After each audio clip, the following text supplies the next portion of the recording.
So I don't have a lot of time to turn. I have a lot of wood. Sometimes the wood cracks. I get big giant checks like this. I don't know if anybody else has pieces of wood in their shop like this. Um, and I'm also, let's say, frugal enough that I don't want to throw it away. So, and I also like problem solving and all of that. So I have kind of come up with this way of filling a check with resin that gives this result. So I'm going to pass these around. We'll start there. I can't get over there. Yeah, there you go. And, you know, it's not really for every turning. I haven't done any bowls this way. This piece of wood actually is the one that I had in the shop that had the biggest check in it. But I don't know that I really would have done this method on this big piece. But on smaller pieces, like the piece that's going around, it's great for vases, and it adds just a decorative touch. And you can see all of the way the wood cracks and everything. I just think it's cool. So you may learn something tonight. You may decide that it's crap. And so a couple of things. The biggest thing is keeping the resin in. So Tyvek tape, not blue tape, not duct tape, Tyvek tape. It really works the best. Put a clean edge on it, and oh geez.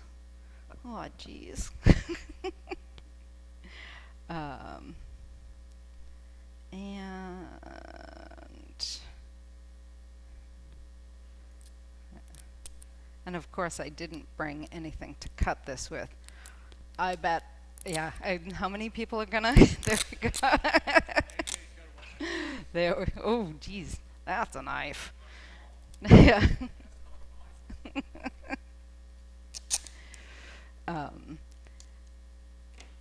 So I also leave just a little end.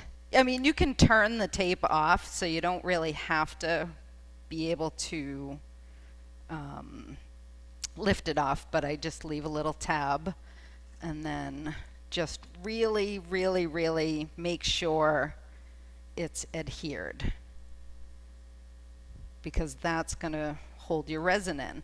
And for those who haven't worked with resin, if there is the little teeniest way that the resin's going to leak out, it will.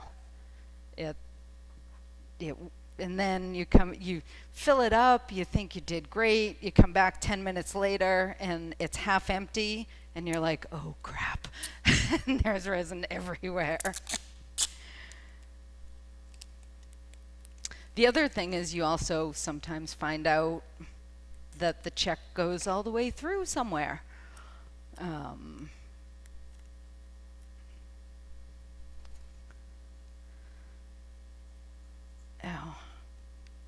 Forgot to plug in the hot glue gun ahead of time.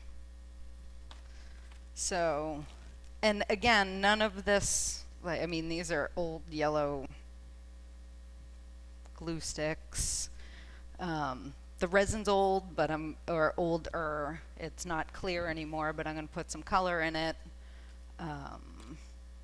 AJ, when you're, thank you. This is Alumilite, yep. And yeah, so I'm going to move the box up here. So in the box is my very clever system of holding. So that's the other thing, is you need to be able to hold an odd-shaped piece of wood level while the resin sets. Glenn cringes when I go squirreling through the scrap bin. He's like, oh God, what's she doing now? Yeah, right. Well, exactly. So you can spend a lot of time making a jig, or you can squirrel through the scrap bin and just find something that will hold it flat and level just long enough for it to set. It doesn't have to be anything fancy. I then also put it in a box. I also have a piece of, if anybody gets a hold of any yard signs, they're great in the shop. I use them for everything. So I have a piece of a yard sign in the bottom of this plastic, so that if this piece does leak, you know, it might mitigate some of it. Don't do it on the dining room table, exactly. Or on the bed of the lathe, yes. And you know, you can also, if you're really not sure, you can put a piece of trash bag underneath, or scrap flat wood, or something to mitigate it.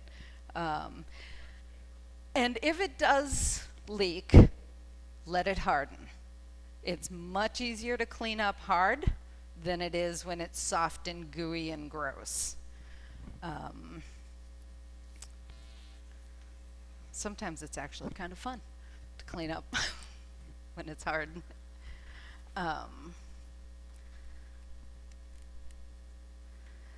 So then you just build up a good, healthy berm, basically, of hot glue.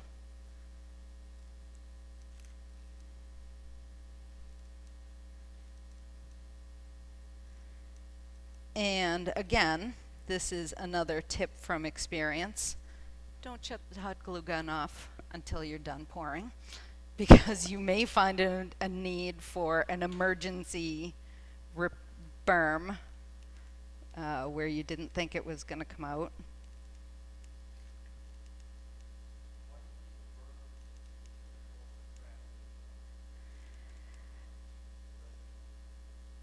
It allows you to fill it up a little bit higher without it then spilling all over. It might shrink, yep. And also, like I said, I think I know how deep this is, but I'm going to keep pouring until it won't take any more. Exactly. Yep. Yep.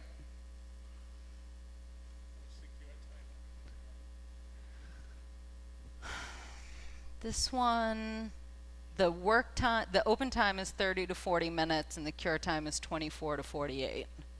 So,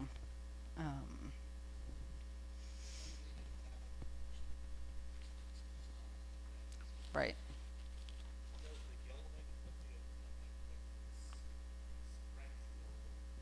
Not that I've found. Yep, just cosmetic. So, and then as far as color goes, so if you're doing beautiful pieces like John Burke does, invest in the good dye. If you're messing around with scrap wood, you know, I buy these mica powders. I got this whole kit on Amazon for like $20, and it's for coloring soaps, you know, when people make soap and stuff like that. I've found it to work just fine. So, you know. But John has the nicer stuff. And I like the mica powders also.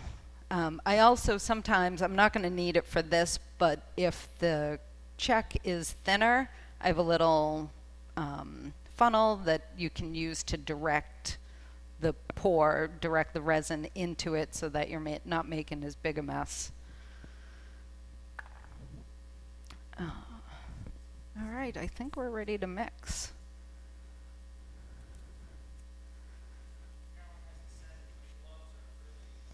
Yes.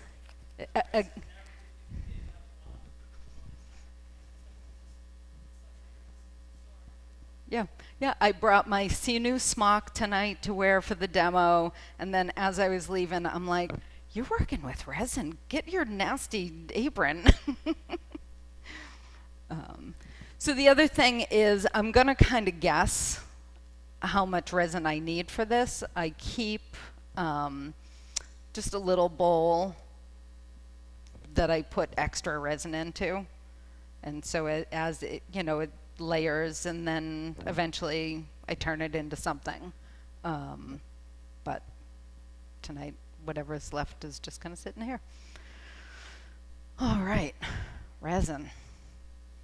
It's actually a little colder. I brought it into the house last night. One side is kind of gloppy. One side is kind of liquid. Some mix by volume, some mix by weight. Know which one you're working with. I've made that mistake too. So this is by volume.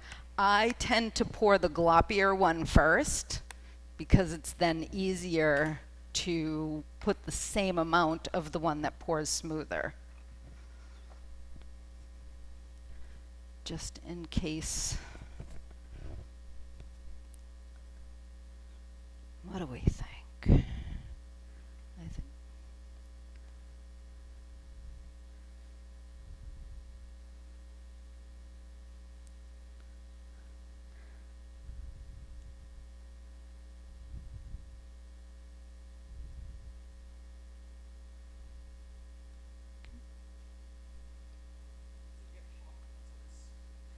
it will get hot once the reaction starts to happen, yeah.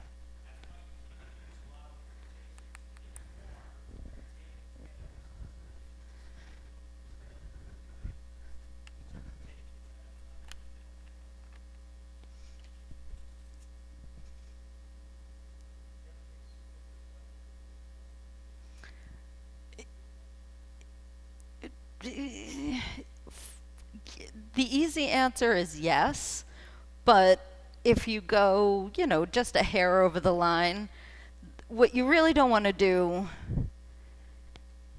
is dramatically use over or under the amount of hardener, because it's either not going to harden enough or it's going to harden too fast. It'll get too hot too quick, and again, as I found out in one of my projects.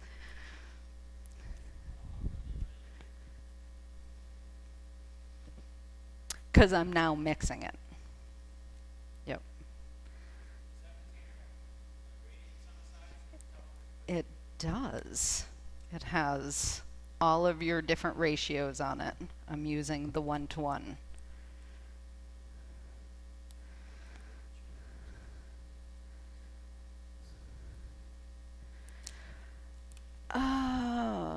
That's a fair question, because I never thought of it. Right. And it's a smoother surface. The tape is a smoother surface. You don't really need a lot of this.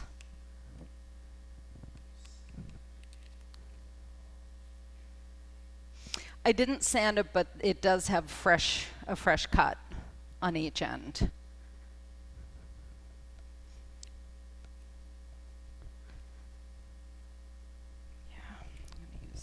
Stick for this.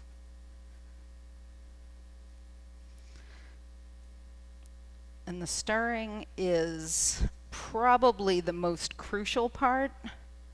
You really want to make sure you get those two parts mixed well.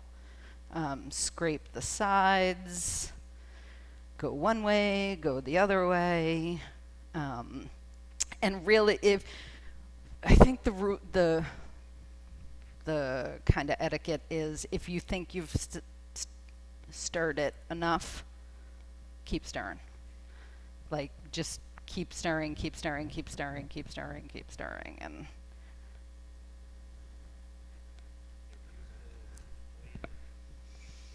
we have on larger projects, it incorporates a boatload of air into it though.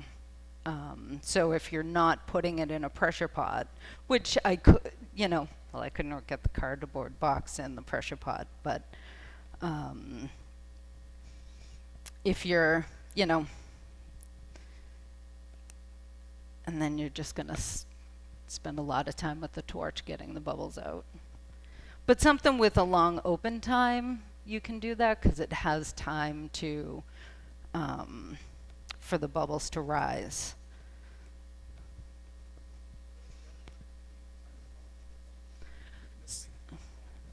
Nope. The pressure pot actually compresses the bubbles so small that you can't see them. You can use a vacuum chamber too. So like if I was home, if I was in the shop, I might put this cup in the vacuum chamber for a few minutes and get some of the bubbles out after it's stirred. All right.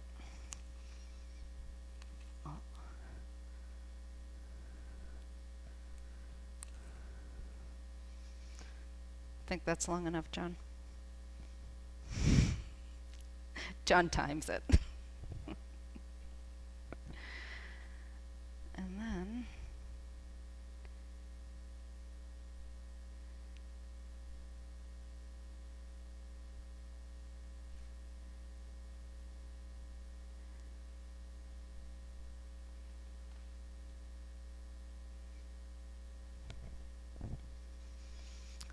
I also then like to take either a toothpick or a skewer and really make sure it's getting all the way down in.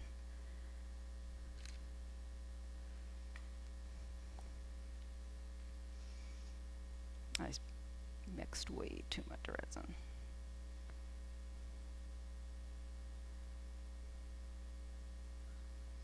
I don't know if you can see, there's these little side cracks. Can you see that in the camera?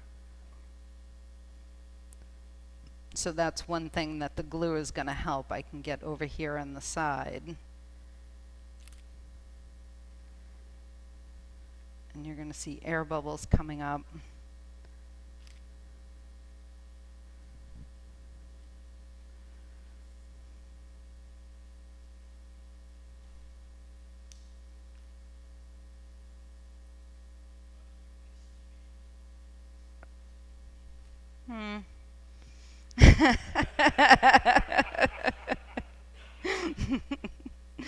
Sometimes I come closer than others. This time I poured way too much. I mixed way too much. But like I said, so I have, just a dish that I put the extra resin in. Or sometimes if I have several pieces that need to be filled, I'll make sure that I have, another piece set up so that if I have extra resin, I'll pour that then. Yep. Yeah. At IKEA, I got some silicone ice cube molds. They work great for small pieces like this. And then just kind of.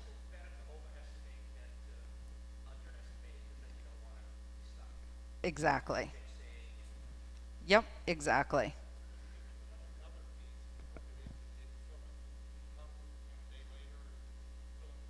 You can put another layer on, sure. Absolutely. Resin actually sticks very well to itself. Yep. Right. So then we're going to have fire now. Oop, maybe.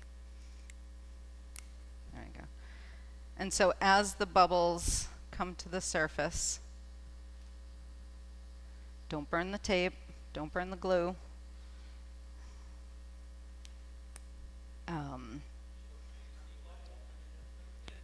Pardon?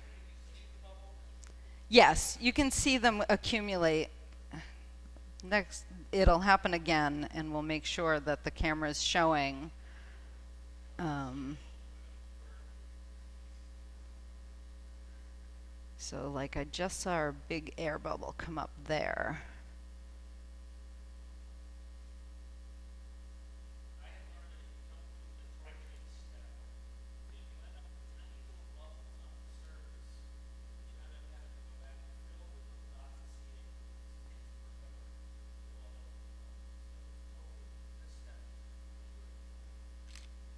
Yeah, you do babysit it a little bit. So it looked like I had poured way too much, but now over here, this guy is all empty. That's what I was just going to check. You don't see it leaking anywhere there, do you, Rick? In the front? Okay. Hmm?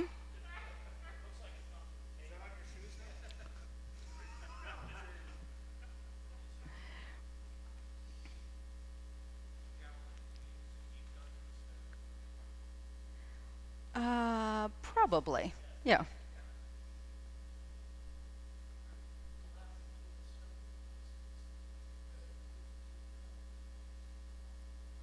Right. So can you put the camera? Yeah. So see this air bubble right here? So this keeps, I keep getting a big air bubble right there. So that means the resin is seeping down into something deeper and pushing the air up. There's also these, where did we go? These little air bubbles right here.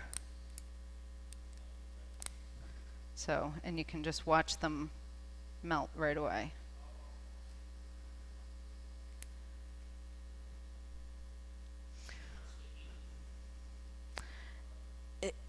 The heat like thins the resin enough for the air to escape. Yep. So that's pretty much it. And then you let it, you know, usually the next day or the next week. In my life, the next week, it's all set. So yeah, and thank you.